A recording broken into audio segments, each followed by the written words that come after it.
seen this, George's case? Yeah. He got 400, even Victor said McCardle only give him 50.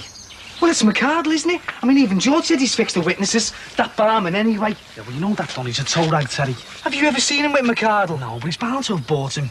That's who probably got the 400. How's George? Oh, he's dead choked. He had a right go at me. Well, did he say anything? No. Good. I reckon he's going to get banged up. He hasn't had his say yet, Terry. Yeah, but he isn't going to be able to do it, is he? You know him. If it all goes wrong, it's down to me and you. He's innocent. He was conned. Let's just leave it, eh? See what happens. Leave it? How can I leave it? Do you expect Michelle to look at me again? Right, shall we go down there? I think we should. Yeah, well, I suppose it'll look better, won't it? Sit and watch him won't help. Look, if he gets banged away, everything's wrecked. Me and Michelle, the two liar, everything. Oh, he's looking at me coat. Now, you've told us that you were angry with the attitude of the security officer while in attendance at the bonded warehouse. Indeed, so angry that you acted completely out of character in swearing at Mr. Travis. Did this mood persist after you'd finished work that day? Yes. Did you go straight home? No, not in that mood. I wanted to cool down first when we went for a pint on the way back. And you went to the Swan? That's right. Were you alone? Yeah, until I got in there. Well, who did you meet? A fella called McCardle. Tommy McCardle. He's the one who should be here. Yes, Mr. Jackson, if you could just bide with me and answer the questions. Now, did you know this man, McCardle, well? I'd only met him in there the night before. I got introduced. I must have spoken to him for 5 minutes, that's all. But you spoke to him again on the evening in question? We sat together, yes. Did you tell him about the fire at the warehouse? I did. I was still angry and, well, we got talking about it. Was this man, McCardle, interested? He seemed to be. Did you draw a diagram of the warehouse on a napkin from the public house? I know it sounds soft, but yes. I was trying to explain to him the way we've been messed about. And fellas I know were in danger down there. Quite. Now, do you agree that the telephone number on the reverse side of the napkin bearing the diagram is your telephone number in your own hand? It is. But I wouldn't have put it there if I'd known all this was going to happen. Why did you put it there? So that he could get in touch with me about the fire survey and Blazing Saddles. Blazing Saddles, Mr. Jackson? Yeah, that's the group I'm in down at the brigade. Well, used to be. Country and Western. Go on, Mr. Westbrook. What happened to the napkin with the diagram on it and your number on the reverse? McCardle took it. You are sure of that? Yes. Were you not concerned that he should have taken with him what amounted to confidential information about the layout of this warehouse, a matter connected with your work? I didn't think of it that way, sir. Did it not occur to you, a man in a trusted position, that you had handed over details of premises containing what was plainly valuable merchandise to a comparative stranger? I didn't think. I'm sorry. But I was tired. Thank you, Mr. Jackson. What is this, a star chamber? It's only a party, Sandra. A simple, intimate housewarming. I know your intimate parties. Ethyl alcohol and the punch and the put the phone together competition. I promise, I mean it. Look, I'll vouch for him behaving this time. He must be mad. I promise. Look, what more do you want? Okay. Is it on then? I said okay. Great. Furthermore, Mr. Jackson, I put it to you that incensed by the attitude of Mr. Travis, the security officer, you deliberately went in search of someone who could, to borrow a phrase, do him down by stealing stock from the warehouse he guarded. I didn't. The jury have seen the napkin bearing the diagram. It is quite explicit in showing the exact location of the temporary store for this whiskey and the cigarettes. Why did you draw such a diagram for what was, after all, a casual acquaintance? I've told you. Would you mind telling us again, Mr. Jackson? I was annoyed. I was tired. He was listening. I just drew it. Why, Mr. Jackson? To explain what I was on about. It was a mistake.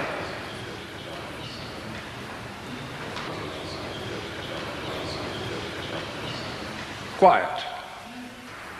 Can you explain why this diagram was found in a car, a stolen car, outside a bonded warehouse on the evening of August the 8th?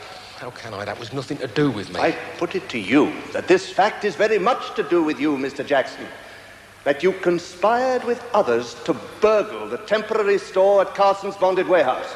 I didn't. He just took the diagram, McCardle. I suggest to you also that this talk of bookings for your country and western group is a fabrication. That's what I wanted. I wasn't interested in the fire survey, just the booking for the group. But you accepted a large amount of cash in advance. Payment for this fire survey of a club of which you talk. I did it to get the booking. It could have been a good date. Why didn't you undertake the fire survey? I repeat, why didn't you undertake the fire survey? I couldn't get in touch with him. Did you visit the club? No, but I phoned him lots of times. Did you ever, at any time, visit the club? Yeah, once. Just once. When? Look, I can't remember. I can't remember. You're confusing me. Let's put it this way. Was it before you were arrested and charged, or after? After. Why was that? I couldn't get in touch with him. I repeat the question, Mr. Jackson. Why was it that you visited the club only after you were arrested?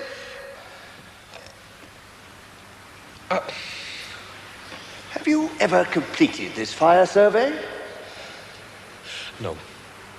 You accepted this money from this man, whoever he is, but you have not, to this day, done the work for which you were paid. Why was that? I tried to, but Mr. Jackson, I put it to you that your evidence is a fabrication. That you volunteered this information to this man purely to satisfy your desire to get back at the security staff of Carson's bonded warehouse. I didn't. I further put it to you that realizing the potential rewards of such an action, you accepted money for the details necessary for someone to burgle those premises. I didn't. Mr. Jackson, which club is it that you tried to contact to reach this man? The Sentinel. In Wilberforce Street. Yeah, that one. Would it surprise you to learn that that club is in the ownership of a person by the name of Culshaw, Hilda Culshaw, and that the club is in liquidation and has been since July? No further questions, my lord? Mr. Jackson, were you given a telephone number with which to reach this man?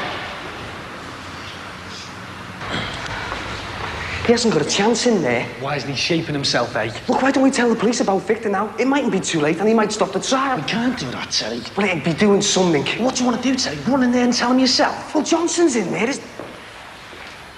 We can tell him. Yeah, and we might get called up there. Look, it's better than seeing George go to jail. We might get jailed. I don't care. I want it off my chest. We can't do it, Terry. And I can't live like this. I want Michelle. I don't want her to hate me forevermore because I'm too chicken to tell the truth. Terry, it'll be committing suicide. You know that. Look, Michelle knows, and you've told Celia. Why did we alibi him, eh? I mean, Mark and his cards brought nothing but trouble. And it's like Celia says, he isn't worth it.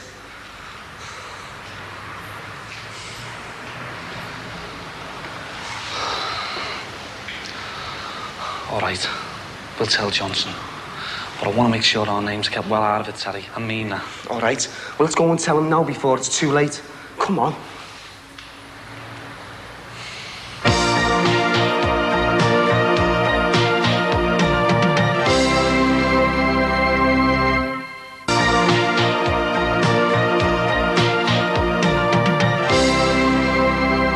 Tell them I've been door-stopping second-hand shops for days. What do you mean? Check me down if you want. Look, all I'm saying is that gear is long gone, okay?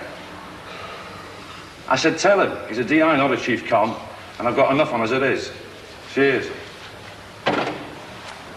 Don't tell me someone else has nicked you two. What? Why else would you two be down here? One word, that's all. Oh, and I thought it was lunchtime entertainment, you know, Sully and Grant live at Liverpool Crown Court. You're still spending your evenings with Victor Scott, are you? It's about that. We were on the same watch at the Queen's Vale station just before all this blew up. And I was 12 months at another station up until last April. So, Mr. Sweeting, for this past 14 years, you've worked together? Not always on the same watch, but mostly. Do you ever see Mr. Jackson socially? Oh, yeah, we go to the Queen's Vale Social Club. I'm the entertainment secretary down there, and George and a few of the lads have got this country and western band together. They play dances and that, you know. Do you ever visit Mr. Jackson at his home? Now and then. You know his family? Marie, yeah. And the boys. So all in all, you have a good knowledge of Mr. Jackson, both at work and at home. In fact, at play, too, since you both belong to the same club. Oh, yeah. Mr. Sweeting, have you ever known George Jackson to do anything dishonest? Never. Never at all. The nearest he's come to being dishonest is when we suspected him of cheating in the Interstations Dominoes tournament. You say cheating, Mr. Sweeting? Quiet. Would you care to expand on that? It was a joke, I'm sorry. Let me remind you that this is a serious matter. You are here, after all, to vouch for your friend. Please continue, Mr. Westbrook. My lord, to continue, Mr. Sweeting. It's got to be statements, sir. You gonna do it? All right, then. Look, let's get this straight. If we write this down, it's new evidence, right? Yeah. You take it in there, get everything stopped against George. You get Victor. And you Teddy get off. And you get McArdle. There you are, lads. Let me now turn to your friendship with Mr. Jackson. You said that you had a drink with him at his home the other week. Do you often visit him at his home? Now and then. Let us be more specific, shall we? How many times have you been to his home in, shall we say, the past year?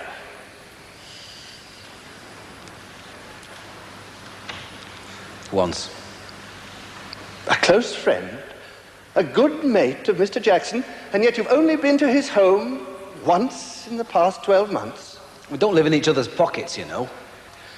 Mr. Sweeting, I put it to you that your so-called friendship with Mr. Jackson is of the shallowest nature, that you are merely working acquaintances. That's ridiculous. We're mates. I further put it to you that your knowledge of him is slender, that you are here today as one public servant trying to save the career of another public servant through some misguided professional loyalty. That's not true.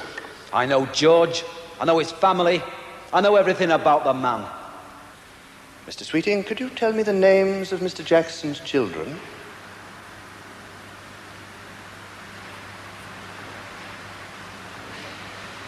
Mr. Sweeting.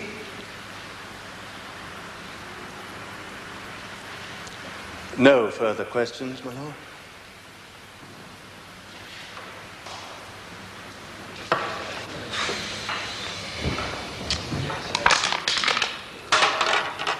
Don't blame me.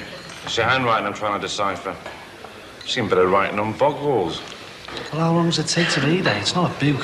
Come on, we've got to hurry things up, you know. You two could have hurried things up weeks ago. Couldn't you? And I must tell you now, as counsel have already told you, that it is the duty of the prosecution to prove that Mr. Jackson acted dishonestly, and to prove it beyond reasonable doubt. Or, to put it another way, to satisfy you, ladies and gentlemen, so that you may feel sure he was being dishonest. Now, it is my task to remind you of the evidence that you have heard. Right, that'll do nicely. Well, what do you think? Well, 2 out of 10 for grammar and punctuation.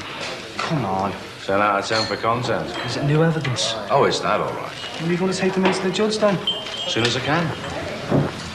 Then we come to this matter of a fire precautions survey for the nightclub. Mr. Jackson mentioned frequently the name of the proprietor of this club. Yet we have heard that the club went into liquidation 1 month before this conversation with its alleged owner. Indeed, it was owned by a person of quite another name. We have heard also that these fire surveys are undertaken free of charge by authorized fire officers. Perhaps it is conceivable that a fireman of Mr. Jackson's status within the force might have the expertise to carry out such a survey in his free time. But why? Why should anyone offer to pay Mr. Jackson when these surveys can be done without charge? Again, I ask you, ladies and gentlemen, to consider this evidence most carefully.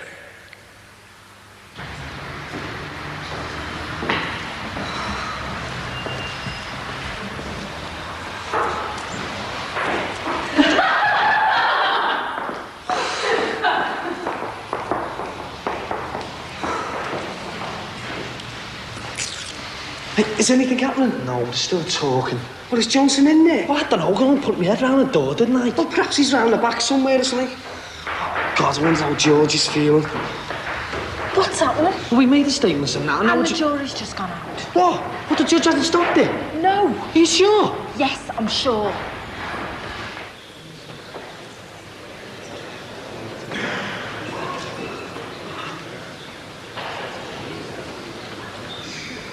What's happening about them statements, eh? I was sorry about that, lads. It was too late. Should have written quicker, or weeks ago. You could have given them to the judge. You had loads of time. That's the way things turn out, you know. Court's a funny place. But listen, thanks a lot for these. I'm on my way to McCartan now, no messing. What about George? He's still guilty, isn't he, eh? All this says is that you two perjured yourselves. And proves that he drew that diagram. He should have stuck to rescuing cats out of trees. Lousy get. God, McCardle's going to kill us. And what about George? Well, that's it, I'm going to phone Victor. Him?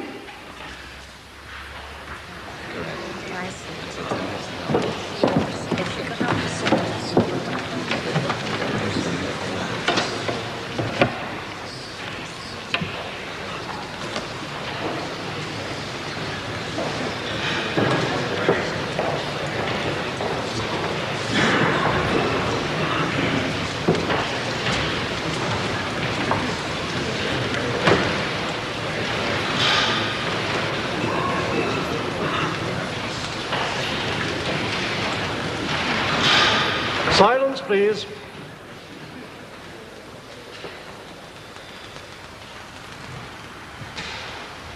Mr. Foreman, just answer yes or no to the question I'm about to ask you.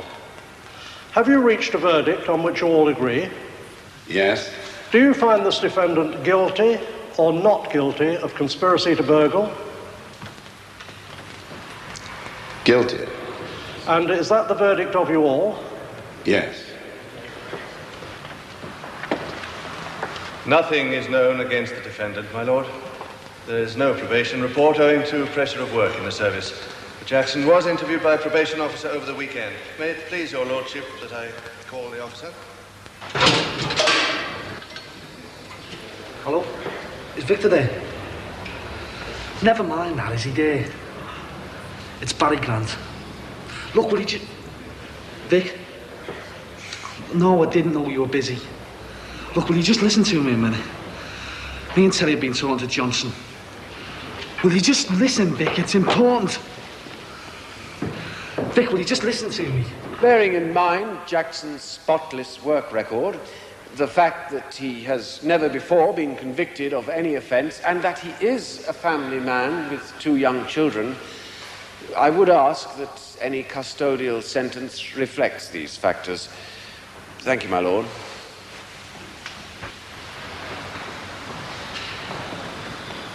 George Edward Jackson, you have been found guilty of a serious offense, conspiracy to burgle a warehouse. You have a clean record, as we've heard, and have served the fire service for 14 years. I must take this into account. But you now stand guilty of the serious offense of dishonesty.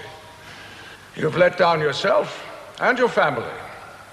In certain cases, the law allows for a suspended sentence. Taking into account your clean record and long service with the fire service, I might have been persuaded to pass such a suspended sentence. However, it is my duty to ensure that other people in positions of trust are not tempted to use those positions to help them perpetrate acts of criminal dishonesty. George Edward Jackson, you will go to prison for 18 months. However, 12 months of that sentence shall be suspended. Take him down.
It was you, Grant.